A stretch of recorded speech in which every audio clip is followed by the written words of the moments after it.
that is the only decision maker. Yeah. Does it aid the story or does it take away from the story? This is a key here. This is the difference, though. They have like so much of everything that they really have nothing. Because there's no decisions that have to be made. It's just give me the best of everything. I'm so down. I also said, no, you shouldn't be down. Yeah. The fact that it's not where we want it to be should actually be encouragement to make the next film. Oh, it's To an say, itch I can't scratch. not all feedback is good feedback.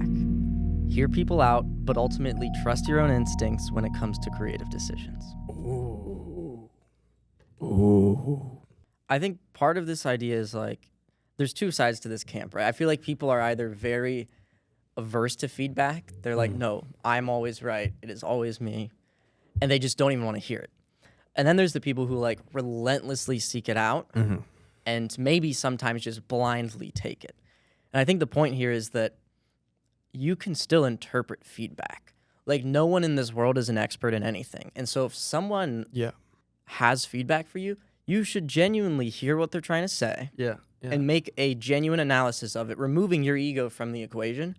But ultimately, like, it doesn't mean that it's always going to be right in the world of creative decisions. Because at the end of the day, like, this whole thing is subjective, right? Sure. I think that's interesting. Look, I'm a big believer in feedback, but I'm a big believer in how it's delivered.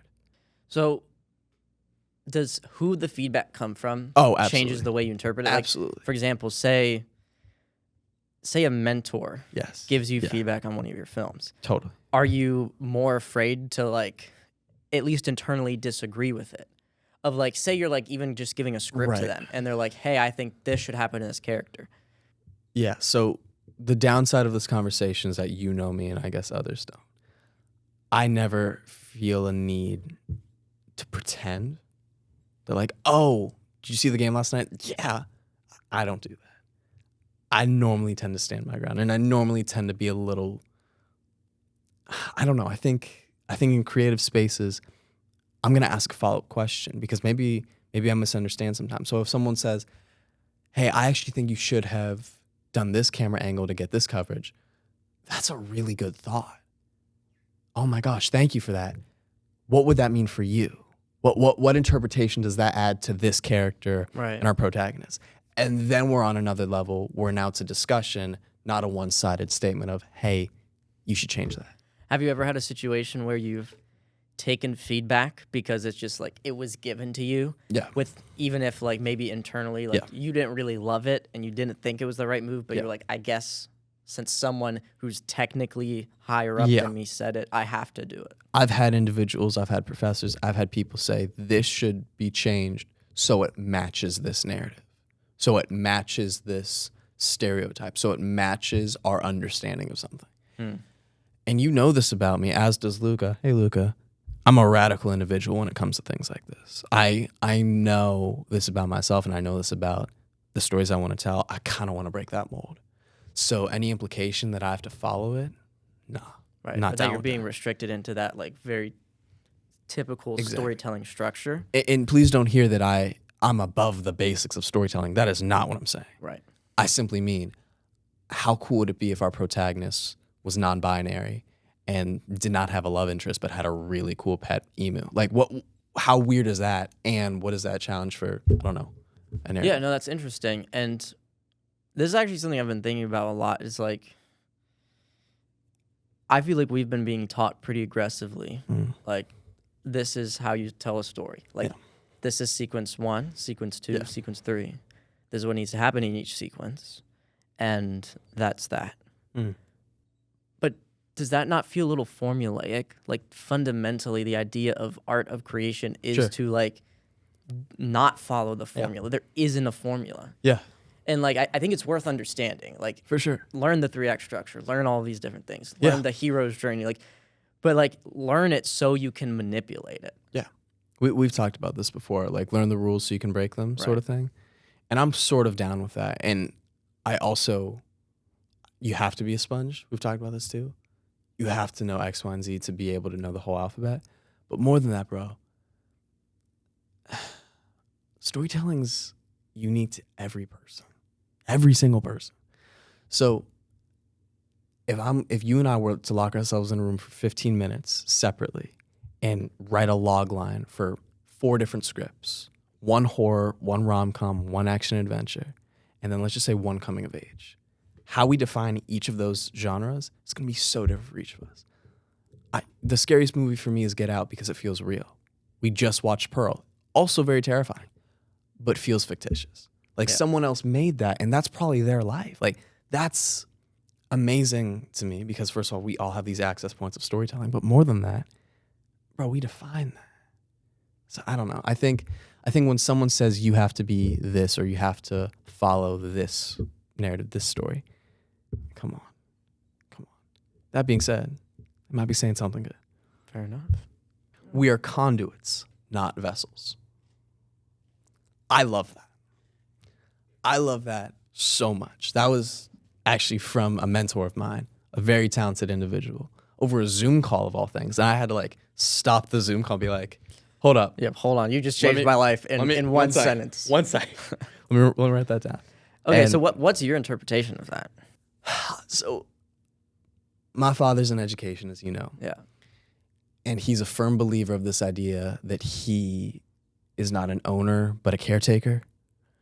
This idea around our family being something more than just, I guess, the edifice we built. We are an actual legacy, and how we want to leave this world is not only better than we found it, but we have a deep desire to pass it on so that it can continue to thrive or thrive better than it did before. And as such, I think storytelling is the same for me. And how we consume film, how we love film, how we create film. I'm just trying to write the next story to inspire the next kid. Yeah, and I think it's part of it is saying that it's like it's not about us. It's not Exactly. about us as individuals, as people. It's that It's a big theme of my quotes. we happen to be this entity that's like funneling this into this piece. And then that piece is its own thing. It's not us. It's not our ego. It's not our legacy. Yeah. It becomes something else. Totally. And we just happen to have had a small part along the way. Exactly. I also don't see us as particularly important as placeholders in this universe that is filmmaking. So whether it's you or me telling the story, it feels irrelevant. The fact that the story is told is just enough. The impact that the story has on someone who experiences it. I feel confident that I could leave this world having nobody knowing my name, but having contributed in the stories that I want to tell and the stories that people get to see, get to view, get to consume. Yeah. Bro. Everyone sees the light bulb that's glowing, but they might not see the wires running through the house that enable it to glow. Sure. And like, yeah, it doesn't always have to be as public facing as that. And that's not what it's about. If what you really want is to like create an impact through stories the way that stories had on you. Yeah. Which I think you and I have both been profoundly impacted by stories through our whole life. Exactly. And hopefully we'll continue to be. And I'm going to rope Luca in here for a second. That's honestly how he and I became so close. That's how you and I became so close. All of the meaningful relationships in my life have connected over storytelling. Whether it be my parents, whether it be my 2 best friends from high school, like those guys, everything about that. That's all just the exchange of the storytelling that we love so much. Fix it and post is the biggest lie ever told. Fix it and post is the biggest lie ever told. And if you haven't ever heard that phrase, which you probably have, I'm not talking to you, I'm talking to the general world. You can talk to me, it's fine. It's this idea that like, oh, you know, we could deal with this now, we could adjust the lights now, we could make sure it's right now. Yeah. Or like we could just make it editing's problem, post-production's problem. And I don't necessarily want this to be a lesson about like the editing itself. That is not necessarily very relevant. Sure. It's this idea of like doing the work up front and putting the right stones in place is going to make your story work. Like if you try to say like, oh, it'll just come together in the edit. Yeah. Like then there's clearly no vision behind the project because the film should be made before it even it starts being shot because you should know so clearly what it needs to be. And until you know what it needs to be, it's probably not ready for production. So I do not like the phrase fix it and post.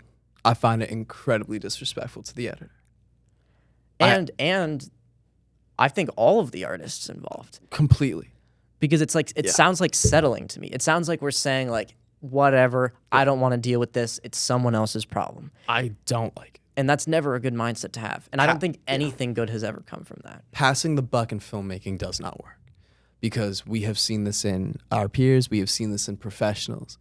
The animosity between divisions and towards department heads. We've talked with production designers and prop masters, like, yeah, if the director would have just given me 5 minutes of their time to talk about what lighting was going to be on it, or to talk about how they were going to use it, I could have made a better grip for this handle, or painted this door differently, whatever it is. Yeah. The communication, the hierarchy in nature of filmmaking is hugely problematic to me and very upsetting. But besides that, the actual lack of communication, the lack of equity in those spaces really upsets me. Well, and that's a great point. And I think it even shows in the films. Yeah. Like if you look at your favorite movie of all time, anyone looks at their favorite movie of all time. Yeah. You think like one department did a really good job and then the rest were like, whatever. Yeah. It's like, no, like you're blown away by the writing, by the performing, by the directing, by the costumes, by the production design. What really makes an exceptional work exceptional is when everyone brings like an unparalleled level of commitment to the table. Mm-hmm. And I think Fix It in Post is the ultimate like screw you to that whole concept. I completely agree. Take it a step further. Every aspect of filmmaking is really exciting to me personally. There's so many places I haven't touched yet, so many places I haven't been able to explore yet. And in the same space, I have this affinity for pre-production. I love writing. I love calling my insurance broker and saying, hey, I need this next policy. I love everything that goes into that. Not a lot of people see that. And this isn't a moment where it's like, oh, I need everybody to see the work that I do or the work that pre-production is. Yeah. But you and I have been on set on the 24, we're going to come on that later, but on set where people be like, oh, this was so amazing to be here for this day. This was so amazing to experience this moment. Yeah. And my response is always, I'm so happy you're here. It was amazing to have you. And in my head, I'm thinking, you did not see the months that went into this, the writing. Okay, I have like a totally weird comparison. And this might not work at all, but like, please. I feel like in a way it's like throwing a party. Oh my gosh. I've never thrown a party. Not like, I don't know. Have I thrown a party? You've thrown a party. Probably. You definitely have. You've thrown a party for me. Sure, definitely. But like, it's this idea of like, okay, you're having to like in advance figure out like, okay, how are you going to do catering? What about decorations? Oh, but what about music? Right. Where are people going to park? Yeah. And you have all of these things to figure out. And you're probably figuring it out for weeks. Yeah. You got to send invites. There's all this stuff you have to do. And then everyone gets to come to the party and they're like, oh, this was a great party, man. We should do it again sometime. Right. Like, again? Yeah. Yeah, there's definitely a lot that goes like unnoticed for that. Exactly. And listen, we paid for insurance. When I'm on set as an associate producer, my first question is always, who's handling insurance? And I'm normally greeted by gawks and stares. Why would you ever think that? Why would you ever suggest that? Which is baffling. It is. And we're students who just want to make art because that's what we think. Which I hear, but also like we're making art with people. So we have to protect our people. I'm not defending it. It's baffling to me as well. Yeah. It's frustrating to me as well too, because I will say that and whoever the director producer will be, we don't need that. And I'll say to them, well, why do we have packs of cigarettes on set then? You don't need that. Like, there's so many ways we could take this. But besides that, that's one of my favorite things about being on set. It is contributing to that because I know no one thinks about that, because I know no one does that. I happen to have a great relationship with my insurance broker too. And it's fun to call them. And I get very excited, be like, hey, I need this next location, this next film, like we're doing it. And that's a really cool contribution to make on set. Yeah, I couldn't agree more. Yeah. And those things might always be overlooked, and that's probably okay. For sure. But that's where it comes to like, we're not just thinking about making art, we're thinking about how can we make art in a way that cares for the people who are helping us tell these stories. It's not a moment, it's a movement. Exactly. That's what I'm saying. Comparison is the thief of joy. I love that quote. That's definitely a well-known quote. Do we know where it originates? I don't know where it originates.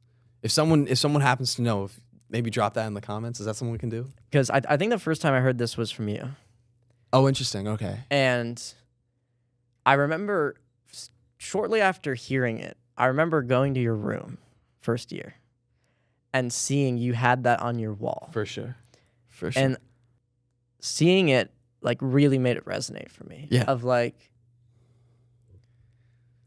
there's so much to unpack with such a few words. So much. But fundamentally, it's this idea of like, I don't know how to even say it without rephrasing it because it's such a powerful sentence. It speaks for itself. It's so simplistic. Right. It's so simplistic. But it remains so true. And even to this extent of like, we finished a film recently. And this is actually an interesting thing to talk about. Yeah. And we played it for Luca, who is our podcast producer and mixer right over there. Say hi, Luca. What's up? You just scrambled so fast to get that. So we played it for him. Yeah. And watching it back, there was definitely a lot wrong with it, right? Like there was so much Yes. that like Yes. it was like, dang it, like it could be so much better. Mm-hmm. And that's, I think we tried to reframe it for ourselves where we were like, this is a good thing that we see all of these areas to improve in. And I think one of the issues that, or traps that we could have fallen into, and maybe we almost fell into, was like comparing it to both what we hoped it could be, what professionals are doing, other iconic movies that you could compare it to. Yeah. And you're right, like it could have made our outlook on that project like it was a mistake. Right. Like that's a real outcome, is to look at that as a product and say like, okay, we invested a lot of time, a lot of money, a lot of effort, et cetera, into this project. And it's, when we compare it, it's like, well, crap, it's not the greatest masterpiece ever made. And yeah, we would be so devastated over that and potentially even like be discouraged from making another film. For sure. But the fact that it's not where we want it to be should actually be encouragement to make the next film. Oh, it's to an itch I can't scratch. Right. We found these 20 things wrong with it. Yeah. We know exactly what we need to address next time. Yeah. And to me, I'm so fired up over that. Completely. And like, I hope with each film, we discover a new 20 things. Because then in 10 films, we will have made 200 improvements, whatever. For sure. And it's probably not going to be 200. But you get the point of like, that is what... It's additive, bro. Right. Yes. And it's about learning and growth. And we will always be students. We happen to like be like students right now. Yeah. But it's important that we always have the mindset of a student of like, we can learn from this. Because maybe we'll make a film one day that we're pretty proud of. Yeah. And other people say is pretty good. Yeah. But even still, if we just settle at that point and be like, now let's compare it. You ready? Yeah. Bringing it full circle here. Yeah. Let's compare it to these other films that maybe it's a little stronger than. And then we've actually created some kind of fake satisfaction in ourselves. Yes. But it's not joy, and it's stolen that. Because now we've inflated our egos and we've stopped ourselves from having the mindset we need to continue to improve our storytelling. You went exactly where I wanted you to, and that was perfect. I'm going to add something. Personally, this is something that applies to my life in so many different facets. Selecting the career path I wanted to go into, part of me was thinking, will I be able to compete creatively, artistically, spiritually, whatever it is? Yeah. I hate that thought process. And there are moments when I have to verbally say to myself, stop it. You're here, just do it. And I love weird people. I love being weird. Like, I love watching Tyler, the Creator, and Make Eggo waffles. I was literally about to say that. I mean, that's who I am. Yeah. And Can we roll the clip of you eating Eggo waffles with chicken nuggets on it? Or do you want me to cut that out? We will cut that out. Okay. One day, I'm going to convince you to show the world. We can add a snippet. Well, that's snippet. I agree with Anyway. Just like 1 Can second. I like point to it and be like, right here? Yeah, go for it. Anyway, All right. I had an amazing train of thought that I was on, and you completely. I'm so sorry. Tyler, Anyway, the creator, making Eggo waffles. Thank you. Luca brings me back. Tyler, the creator. So I like to surround myself with people who, for lack of a better term, can can separate that, can separate church and state. And what I mean when I say that is, artistically, yeah, I want to grow in lighting, audio, storytelling, whatever, Right. X, Y, and Z. But more than that, that quote and that line gives me a lot of internal structure to be like, hey, I'm worth it as a creative to be here, to be in this space. Yeah. And I often will be in class and think, I can do better than the person sitting next to me. And I think that's such a negative train of thought for me to think. Yeah. Because first of all, better is subjective. And second of all, why do I care? And third, why do they care? Like, they're a great artist. They're a great person telling their story. Who am I to think that I need to in any way insert myself into this? And that's a good point. But also, like, that does bring the thought up of, like, if we watch a film, right? Yeah. Is it wrong to think, like, hey, like, I don't know, because, like, we have been on sets where we've been like, hey, we're disappointed by the lack of passion behind it. Yes. And, like, how do we separate the way that we view that and, like, learn from, Yes. we'll call it This is a other key. mistakes?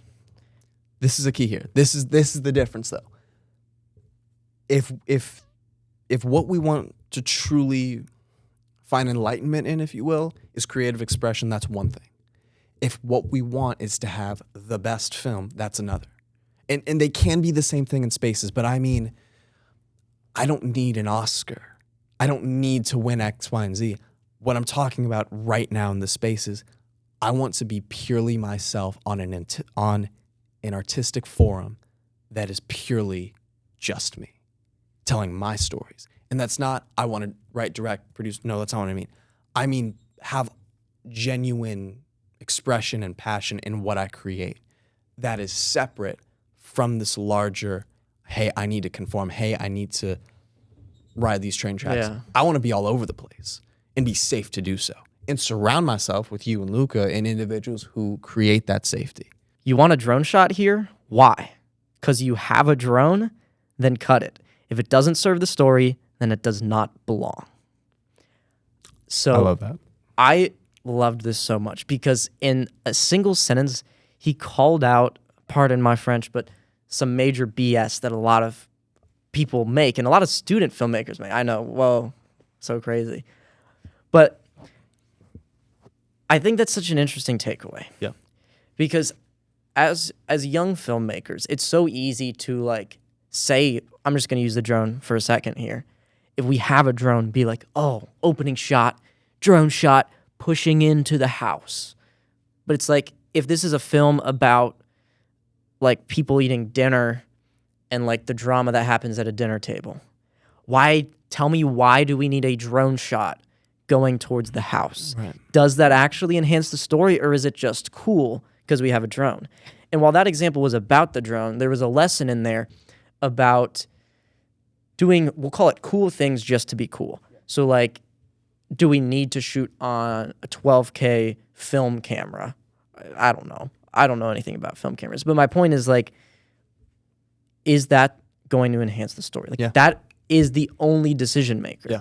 when it comes to creative decisions is, Yeah. does it aid the story or does it take away from the story? Yeah. And it's easy to kind of get seduced by, like, oh, we could use Cook lenses or these cool things. But it's like, what is that going to do for the story? If there's a legitimate case to be made, then yes, use it. Like, there are plenty of situations in which a drone shot is helpful for a story. But Yeah. there's a lot of times it's not. I like the phrase, keep it simple, stupid. I think it works on a few levels here. But more than that, storytelling is pretty simple. I don't mean beginning, middle, and end. I mean, if you're going to overcomplicate the things you need to tell your story, that's one thing. And that makes things cool sometimes. But ultimately, man, like, I've never seen a drone shot in my life and thought, this is what makes this film for me. This is what makes this story Right. for me. And that goes for a handful of things. An explosion, a whatever it is. Sure, some of those things are integral to the story. Oppenheimer, for instance. Yeah. But if it's not part of that, it's fat, it's gristle, it's things that can be cut away. Right. And even more so, if you find a film that resonates really well, Yeah. chances are the shots that are known as cool are also cool because of the context of the story, right?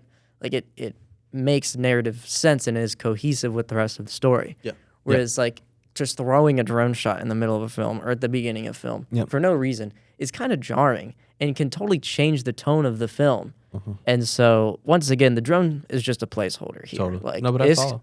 happens for any piece of cool equipment or cool thing to do. And I actually think we have a personal example here. We made a film, once again, this 24, and there's a phenomenal shot in the film. We call it the Medusa shot. So we're going to put this shot on screen. It's a pretty good looking shot, right? Like I could put it in a reel and it would serve its purpose. But this is the drone shot, right? Because the rest of the film has a little bit of a warmer color palette. It's very cohesive in the way it looks. And the shot here is distinctly different than that. And not that you could never change the visual nature of your film, but it needs to be motivated by the story. Was this motivated by the story? No. Looking back, not only was the lighting completely contrasting, not only was the location different, it was a dolly in shot of quite literally a marble bathroom with a portrait of Medusa. Yeah, the drone was the bathroom. Right. And let's also just shout out PD, amazing contractors, amazing architecture, love it. It was a great location. Right. But it wasn't great for the story. It wasn't great for the story. And we congratulated everyone in that space, thumping everybody on the back, fist bumps galore. And for not a whole lot. Like there wasn't any artistic expression. At the end of the day, we were just pointing the camera we were at something quite pretty cool. literally moving the camera. Yeah, forward. it's like taking a photo of the Eiffel Tower and being like, wow. I mean, okay, there's actually a lot of artistry that could go into that. So it's not a great example. But you know my point. And we could have made that more artistic. Right. No doubt. It would have been more interesting if we had done, I don't know, a Dutch angle and I'm getting but the takeaway isn't that you shouldn't make use of locations like that or opportunities like that. But it needs to come from a place of how can it best enhance the story. It's going back to story, and furthermore, going back to the creatives who make it. So what was problematic about some of those spaces is we got too caught up in one another's excitement over the visuals. Yeah. Just so happens we also had a lot of DPs or future DPs on that set who were thinking about that. Yeah. I happen to be in the minority when it comes to those spaces. So I was also acting, which huge mistake by Spencer for casting me. But all that to say, that was a moment of communication that would have enhanced our own storytelling. Yeah. Yeah. And we know this. And we'll be able to correct this in the future. And this is one of those 20 things we noticed. Yeah. And so I'm not upset that happened because we now have this lesson from it. Totally. That will inform our storytelling forever. Like that is an invaluable lesson. Yep. And hopefully we won't make that same mistake, or at least not in that same and remotely the same capacity ever again. Yep. Because we are now going to have that top of mind. We're like, this happened last time, this happened last time. Yeah. Let's make sure we learn from that. There are no unrealistic goals, just unrealistic timelines. So I want to preface this with something you like to do sometimes. I'm going to do my best impression of Spencer for you all. Wouldn't it be cool if we shot 17 movies in 17 minutes? And I'm going to do an impression of myself responding to that. Spencer, that's so crazy. Okay, but if we did it in a way where I wrote it all consecutively and they all had interdimensional travel, and then I'm off. This is kind of our relationship, which is also why Luca is so integral to our group, because sometimes he needs to be the guy that says, hey, calm down. Why don't you do 15 in 17 minutes or whatever the caveat is to bring us to reality and then improve our story. We all kind of Shouts out Luca. like we all kind of like mellow each other out to get to that perfect middle ground. Exactly. Where it's just possible. Exactly. And yeah, I think another quote that comes to mind that I think is similar to that is, you can do anything you want, but not everything you want. Exactly. And it's this idea of absolutely anything in the world can be done. You could set any goal, and I firmly believe that it's possible. But yeah, what's the timeline for this? What are the logistics that have to occur to bring this to life? Totally. And yeah, there's a lot of things that happen with that. And we actually recently kind of internally greenlit our biggest project yet. Yes. More on that later. Yeah. It's gonna be special. But that's what I'm talking about. Those moments are really exciting and really worth it. But we have like 6 calendar apps. Well, right. And that right there was me saying the crazy idea. Yeah. Now we have to have a million logistical meetings about like, how do we actually make it possible? Completely. Because that's the most insane idea, Insane. nearly impossible, potentially never done before kind of idea. So expensive. And we have to figure out expensive. how we actually can bring it to life. Yep. And even on the way here with Luca, I was like spitballing just the most insane ideas. Like, you want to know? You want to say what I said? So Spencer's idea to me, which I think sounds, You're- I think it sounds sick. You're gonna hate this so much. So that, yeah, I'm sorry, Mom, if you're listening. the idea was to take Spencer's family house and create his house, make it a whole set of a spaceship. So it would basically be every single wall, every single staircase could be rethemed to be the interior of a spaceship. So we wouldn't have to rent a studio, Right. and we could operate completely on our own timeline. Right. And I just kind of said this as a joke because Ensuring that would be so easy too. right. And well, there would be so much about that logistically would work instead of shooting in a sound studio. That'd be awesome. And I even said, like, I think me and a lot of my team from Yeah. my high school theater could build it for like $100,000.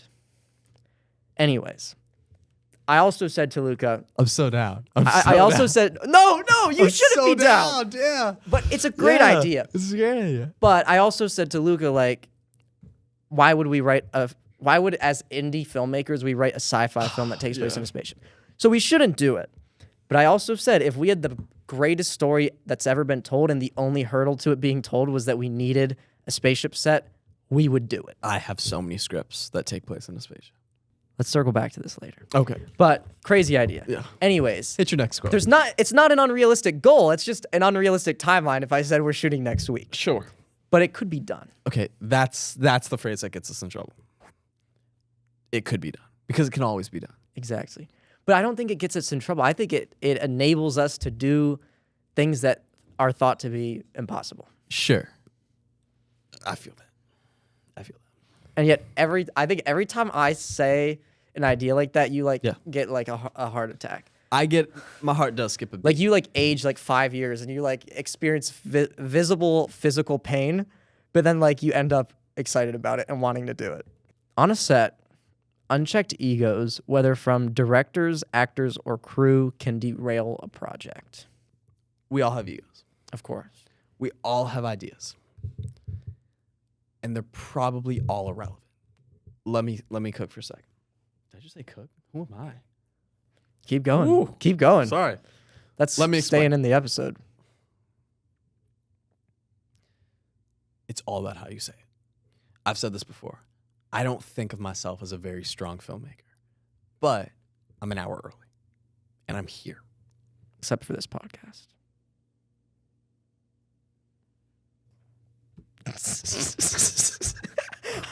I'm kidding. I'm so kidding. Anyway, I'm an hour early most of the time. I brought you pancakes. Like, You did. what? I don't even know what my quote was. On a set, unchecked egos, Thank whether you, from ego. direct. But I'm early. So part of this, it's the package it comes in. It might be the best idea in the world. It might be. And if you want to share that, there's always an appropriate form. An email, text, pulling someone aside, hey, whatever it may be. We've been on set before where our first AD has cried because our camera op was so nasty. things like that. Yeah. And And it sucks that that's like, you notice me just have to think for a Yeah. second. That's because I was trying to think of which time. yes, exactly. Because this is such a prevalent problem Yeah. that it's like, it's not like this is a one instant situation. Yeah. And the line, it can derail a project, I think is so Yes. big. Exactly. Because it's not just a matter of like, oh, like it's just mildly an inconvenience. Like Yeah.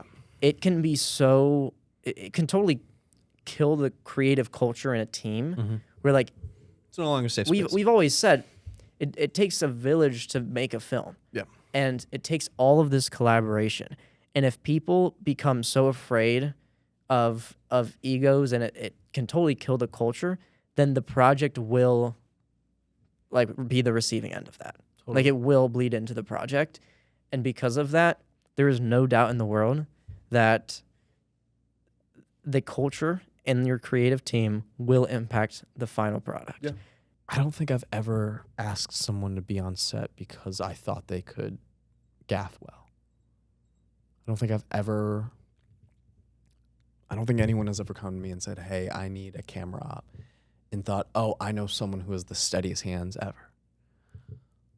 My response is normally, oh, my best bud McCly has great energy on set and is always a hand to lift a C-stand or whatever you need. He is always there.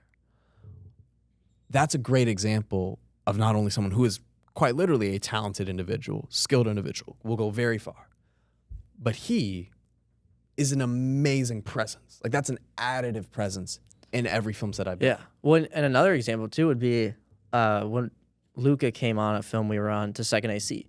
He had never second AC'd before. Exactly.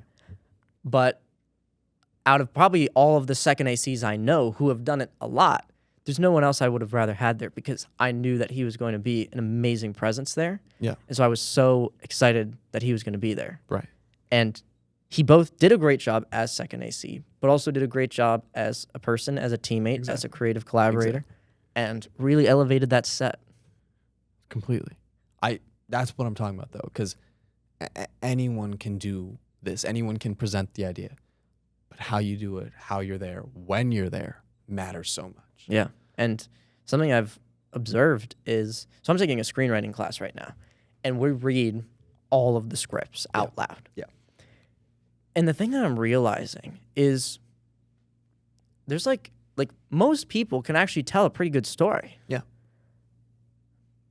So then why is every single person who like wants to or tries to at any capacity end up like making movies? It's because of these other things. It's because maybe they don't have they can't put their ego to the side to elevate the project and end up killing it over that. So you're right. The fundamental skills, that's the part that like it just takes like some time to learn. Like it's just a thing to do. And it's something we can all do. Yeah. But when it comes to being a meaningful set presence, that's the thing that you can't necessarily teach in a classroom. Completely. That really makes you a good collaborator. For sure. The currency of a writer is a finished script. Okay. You know who said the script. I do. And I think I agree with it and I disagree with it. So there's two sides to this.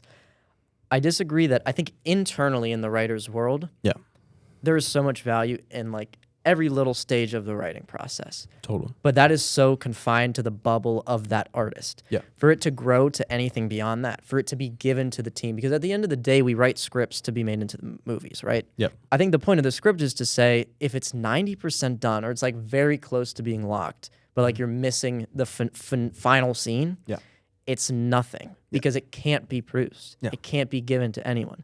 So half of a feature is the same as having none of a feature in terms of output to another individual or agency or whatever. Totally. It is still confined within your own bubble. So to be able to escape that, the script, you have to finish the script. Exactly. When I'm thinking about all the scripts that I have made, all the scripts I'm currently making, as I said to you earlier, I got like 7 scripts in various states of completion. What's that, bro? Well, and they're worth something to you. They're worth something to me. But But if I try to pitch that to a producer, director, nothing. Right. They'd be like, you're coming to me with a half-finished script. Sure. Like, you'd probably be kicked out immediately. Immediate. And I should be Right. because I haven't finished it. Right, and you've come unprepared. Yeah, exactly. But that's also hard because finishing a script is like, it's way harder than it seems. So, yes, you're absolutely right. I think part of the issue for me is I need every element to be on point, if that makes sense. So finishing a script just to finish it was really hard for me when I took script writing classes, which is why I've been taking so long with this feature. I've been dragging my feet on some of it, and I've been like meeting people and going through all this, and I'm like halfway through it right now.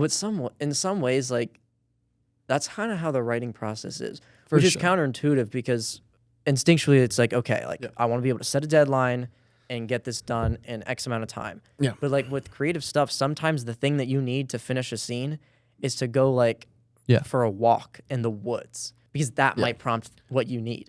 And it's such a backwards process. Like you can't apply the business mindset to it or like any type of analytical thought. I have the worst ideas at the worst timing, and I'm just gonna pull this up, my notes app from last night.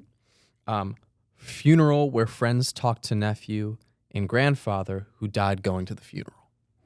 That was a genius idea to me at 6 a.m. when I was going to sleep. I have no idea what that means. That was a log line. But like that that is how intimate writing is. And I could not go to bed until I wrote down that incoherent phrase about a grandfather and his nephew. How do you know when a script is finished? Like, how do you know when it, because once you hand it off Oh, I wish I knew, bro. to the next stage, it's kind of out of your hands. So like, when are you willing to part ways with it? So I have two responses to this. One, the scripts that you and I have produced, I've had the privilege to continue to rewrite. For my final of the last class that both you and Luca helped me out with, it was disappointing having to compromise some of my story. Part of that was budget, part of that was location, a bunch of things went into that. All the people who worked on that set, I'm very grateful for. And compromise is a huge part of filmmaking, just from the get-go. But it was disappointing that I couldn't be a part of the rewrites or that I didn't insert myself in some of those spaces because it felt like someone was ripping away this thing that I had worked so hard to create to then... When, like, in a way, they ripped it apart and then tried to sew it back together into something totally different. And which is nothing against them. No, not like, at all. Logistically, it had to change. It did.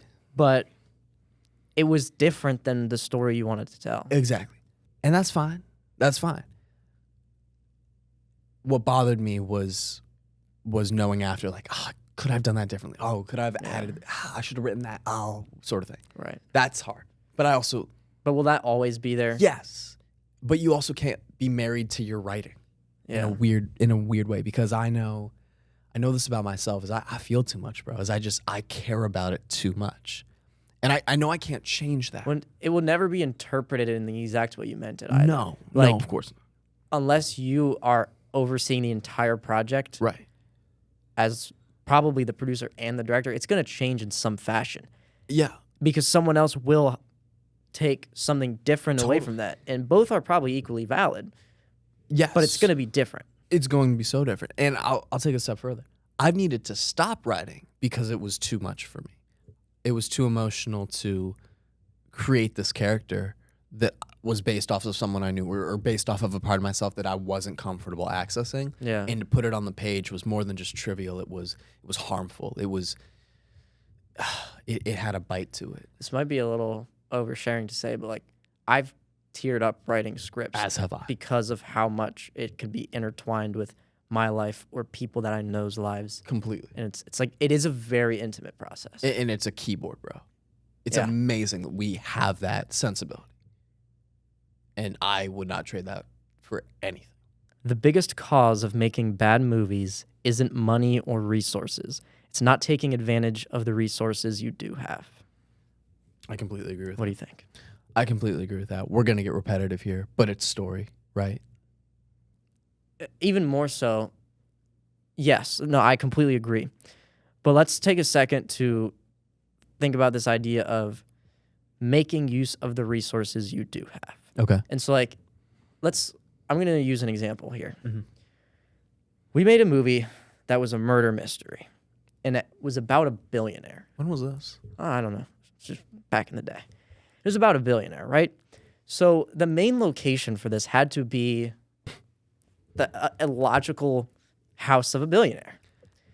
By the way, the writing. Ugh. Yeah. Who would write that? Unbelievable. But obviously, we did not have the budget to be shooting in like a true mansion. And we looked at some. Do you remember that first one I found that was like exactly what his house should have been? All the How time. much? That was like $3,000 an hour to shoot in there, right? It was a $12 million property. Yeah. And that would have been our ideal location. But like that could have been like the first sign. At the first sign of that, it's easy to be like, okay, we want to make this film, but we don't have the budget for it. So, oh, well, we can't make it. We would make it, but we can't because of money.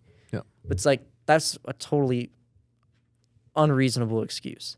What we ended up doing was we found probably 200 properties that we thought like we could make it work. Easy. Within the lens of the camera, we could tell this story. Yeah. And we reached out to every single one and just told them about the project, told them about how abnormal it was, how passionate we were about it, and figure out like, hey, is there some type of way we can work out some kind of compromise here? And Insane. I think we were able to get like $12,000 off the bill, right? Yes. It was some kind of insane number like that, and it was able to then fit in the budget. And we now were able to make this film and tell this story, not by getting more money to shoot in the mansion, but by taking what we knew we had and figuring out how do we make it work within that. And I actually think those restrictions enable you to be more creative. Yes. And I think a perfect example of this is like modern day Hollywood. Yeah. Because we see $200 million blockbusters come out that look worse than like $1 million indie film. Sure. And it's because they have like so much of everything that they really have nothing. Because there's no decisions that have to be made. It's just give me the best of everything. Yep. And because of that, there's no type of creative compromises. Yep. And I think these restrictions actually enable us to come up with weird, wacky solutions to things that actually elevate our projects. Totally. And so I think we should never shy away from being like, oh, we don't have the proper resources or the proper funding. It's like, well, what if we say, this is what we have? How can we figure out how to tell the story within that? And you'll find some crazy ways to do it. And sometimes it'll be a little backwards, but at the end of the day, if it serves the story, then that's what matters. I don't think a story is inherently better because it has additional zeros in the budget. The only difference that more money would have made for us was time. It just would have happened faster. Sure. We would have been able to expedite. We would have been able to do all that faster, which probably makes sense as professionals why some of that works. Yeah. But I want to get ahead of the questions that some people might be thinking. That was completely unorthodox, how we were able to get that location. We just happened to be able to have a hustle going with this person, be like, hey, we know that you have a social media presence. How would you feel if we were to shoot a video for you? But also that wasn't like we reached out to 10 people. Like this took massive amounts of iteration, like hundreds of locations. Very much so.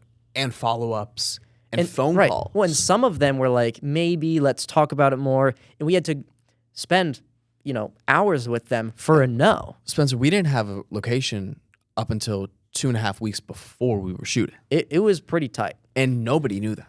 Yeah. Which was probably for the best. Well, because we needed people to treat this project like it was guaranteed going to happen. Of course. And we were going to figure it out no matter what. There was never a thought in our mind that this project wasn't happening. Yeah. And we knew it was going to, but it took a lot of input up front. For sure. And at the first 12 people that said, no, I can't do that, we could have said, like, okay, we have enough of a data sample to say this isn't going to work. Mm-hmm. But it's like, we just kept going. And eventually we were able to make it work. Yeah.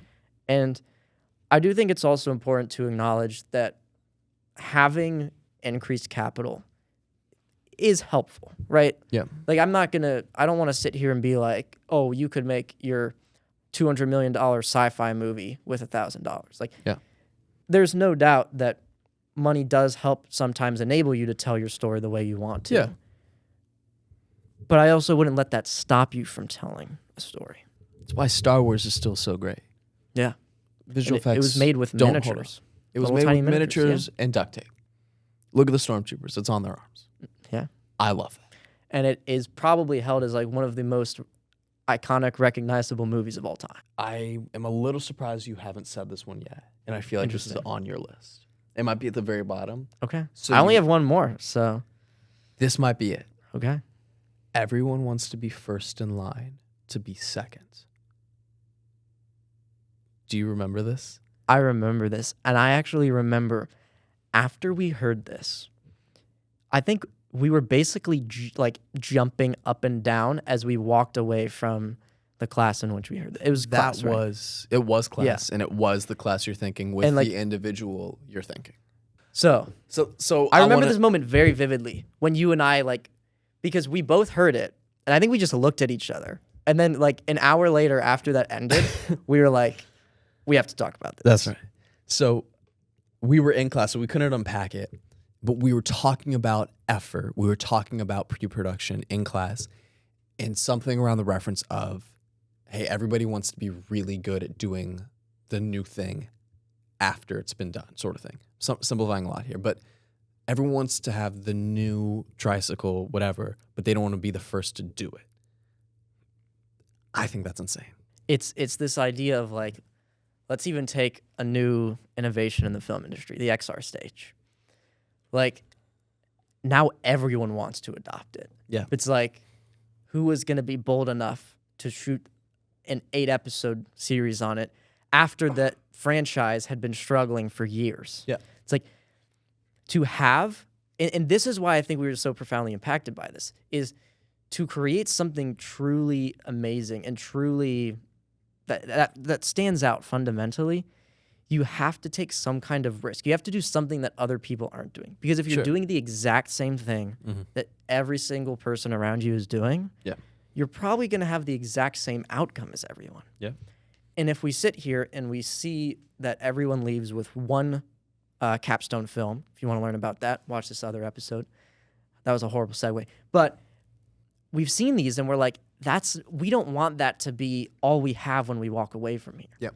That's not what we're looking for. So should we be doing the exact same thing everyone else is? Just going on these capstones over weekends and then eventually making ours and then moving on? Yeah. We want to be somewhere else. So we have to do something different. For sure. So like, even with the 24, it's like, now it's going to be a lot easier for someone to do that now that it's been done. Sure. And I'm not trying to toot our own horns and said like we were like the first to do something, but we did something that was genuinely known to be like high risk in terms of Sure. it was unlikely to actually succeed. For sure. But And we took that risk. And if you were to explain that to anyone, which we did a few times, they would have said, don't do that. Yeah. They would have said no. They would have said you're crazy, and they would have said you probably shouldn't do it. You're crazy and you're stupid until it works. And then you're praised as a genius. I had professors tell me that I was, well, they said it differently, but they said that'd be an ill-advised decision. Right. And it was. And even when we look at just like the history of the world, like any entrepreneur you've seen that has built some unbelievable company, they had an idea that was distinctly different than anything anyone had ever heard of. And most people probably tossed it to the side and said like, that's ridiculous. Yeah. That's never going to work. Yeah. And then now look what they've built. Totally. And so it's this idea of if you have a revolutionary idea and people say that it's wrong and you shouldn't do it, that's actually probably a sign that like you're on the right track. For sure. Because not everyone's going to understand it, but they will in hindsight. So for my last one I have, Yes, sir. you wouldn't believe how much you improved after you do it 100 times. If you want to tell a good story, do it again. You know that idea, if you do something 10,000 times, you've mastered it? I don't know if it's true. I like that. I like that a lot. I have a caveat to this. Okay. the films you and I want to tell, the stories we want to tell, have been done so many times. Let me explain. Some of my favorite movies, Dirty Dancing, The Hate You Give, Goonies, Footloose, those coming-of-age stories. I'm captivated by them. I love them. I adore them. I adore those characters. I really want to have other elements like Crooklyn and Do the Right Thing, where I'm able to see myself in those spaces. And I think the stories that I want to tell, albeit have been done before, I want to add that little carrot But of you're still my reconstructing voice. it, right? Exactly. And like one of the things I feel like we often come across is this idea of stealing like an artist, which is the title of a book. And it's this idea that like all art in some way derives inspiration from other art. And there's not anything inherently wrong with pulling that. Yeah. Now there's a difference between like direct copying. Of course. And Plagiarism is inspiration. not cool. Don't do that. Right. And another quote that comes to mind that a mentor told me is, I'm going to have to remember it, so let me think about this. Yeah. Where I was going with that, though, was the fact that repetition of those stories may not necessarily have to derive from us. Right. The fact that we get to see other filmmakers making, creating, doing what we want to see, we can take, we can abbreviate, we can do those things. Yeah. Your okay. quote. So quote from That's a mentor is, it's always a good idea to increase your surface area for luck and opportunity. And when we think about the world of films and storytelling, at some point you're going to need some opportunity to come your way, right? And a lot of that is luck and how you're just positioned in life. But it's this idea of like, okay, say you made one film and you were hoping someone out there saw it and gave you a chance to tell your story. Well, imagine if you did that 100 times. There's still going to be some luck involved, but throwing 100 darts blindfolded against a dartboard gives you a lot better of a shot at a bullseye than just one. And I think that's this idea of like, if you continue iterating and you continue learning with each story you tell, by the time you get to 100, your marginal 5 improvements on each film is going to compound. And the difference between the very first one and the 100th is going to be pretty significant. Yeah. And I think there's also something to say about, this doesn't mean to like try to make a film every day so you can hit 100 in 2 months, because there is a balance between putting adequate amounts of effort into each one. Right. And so maybe in the film world, 100 isn't the right number, but it's this idea that keep going. Like, you're going to make a film, and maybe you'll like it, maybe you won't, but independent of that, it's important to still tell the next story and figure out how you can continue to enhance it. I want to bring something up that is mildly unrelated, but very much relevant to us in our storytelling. A few nights ago, you and Luca and another one of our friends, McCly, actually, said something along the lines of, hey, what if we just went out right now and shot something? Now, I had to download footage from work that I was doing, but I watched the 3 of you exit our dorm, go downstairs to right outside where we live, and shot in this little park area. And you put together a minute clip that was mildly horrifying, captivating, and generally whimsical. It should not have turned out as good as it did. It doesn't actually matter.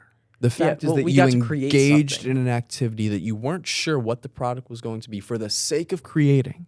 Yeah. For no other reason but to create for yourself. Right.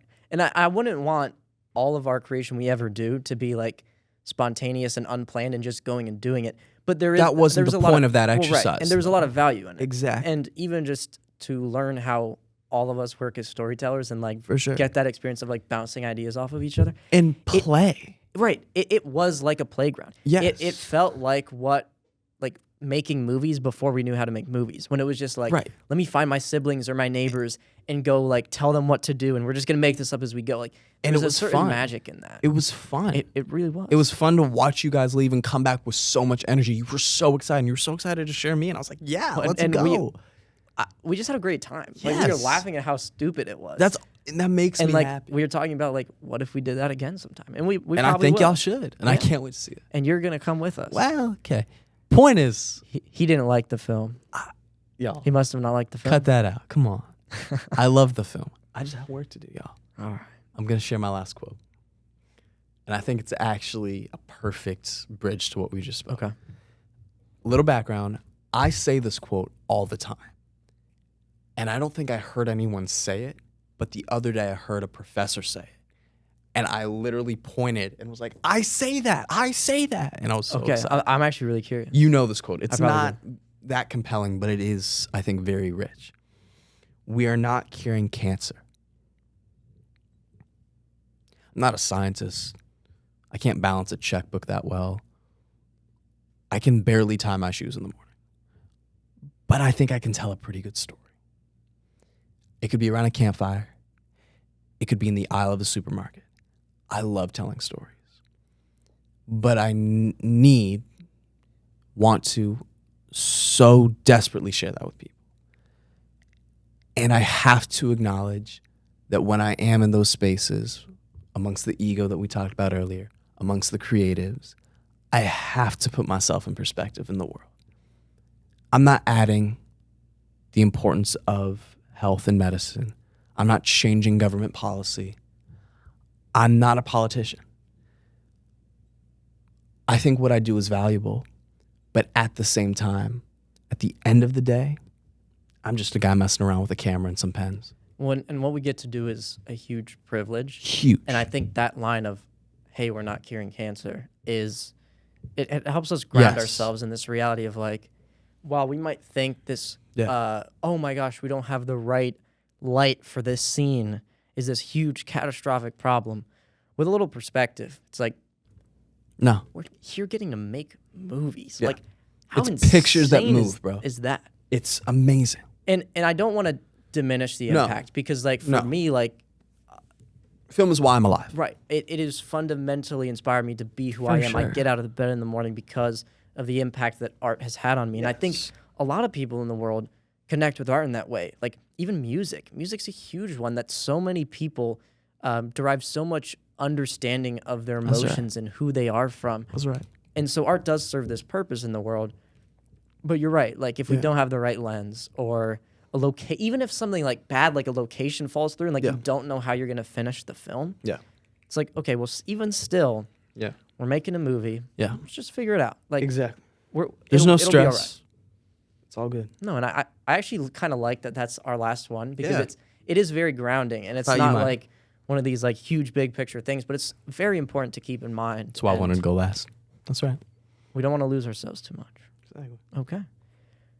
I think it's time for the briefcase. Are we ready for the briefcase? Okay. Luca. If you don't know, this is where you, as the viewer, can leave questions down below and we'll answer them. And since all of the episodes are unreleased right now, our dear friend Luca is going to give us something. I love you, Luca. Ready? So ready. Okay. If you could talk to yourself in senior year of high school and you could say one thing to them about film school, it could be a good thing or a warning, anything. What's the one thing you would say or ask? Oh my gosh. Who's going first? You go first. Okay. Okay. I think I have it. How much time do we have with our past selves? Like, do I get to explain it at all, or is it like a one sentence bit of wisdom? No, you say one thing. Okay. Like it could be a just drop few it. sentences, but it's Right, one right, right. concept. You're on a train that's going away. Find the people you see yourself working with for the rest of your life as soon as you can, and just start telling stories with them. There's going to be a That's lot perfect. of people that won't align with you when it comes to your vision, your ambition, and that's okay. Don't be afraid of that. Find your Tays, find your Lucas, and go make movies. Yeah. I love that. What about you? I got a similar thing. I think senior year I was a nervous filmmaker. So I would say something along the lines of your voice is valuable, your voice is needed. And I think I'd throw a third thing and just say, you can take a lot of hits. I think that's something I forget. I can do hard things. It's not about how many times you get knocked down. It's about how many times you get back up. That wasn't mine. Someone definitely said that. I don't know who. I love it but because someone neither of definitely- us box. Someone far smarter than me definitely and said if that. either of us stood up, you'd be like, ooh, okay, they don't run at all. That's awesome. Did you know that we ran through the hallway of our dorm holding hands yesterday? We're going to cut that out. Spencer, why did we hold hands running? Well, we were watching a movie and two characters were running away from like some bad people chasing them. Right. And they decided it was necessary to hold hands. It was romantic. And I was so like, okay, there's no way that is enhancing their ability to escape. So and we had to conduct an I might have experiment. suggested that we should try this because I wasn't sure. So we ran down the hall one time without holding hands and then one time with holding hands. Yeah. And it was, in fact, much slower to try to run. It holding was. hands. Just to insert a caveat here, there wasn't anything like important about it. Like it was just for our own engagement. It was just to spite the world of that cliche. yeah. Do we get a phone call or anything from anyone on that floor? Like, I don't anyone? know. Okay. They're probably very concerned about it. Because we were loud too. Yeah, Should we cut this? definitely. Let's wrap this up.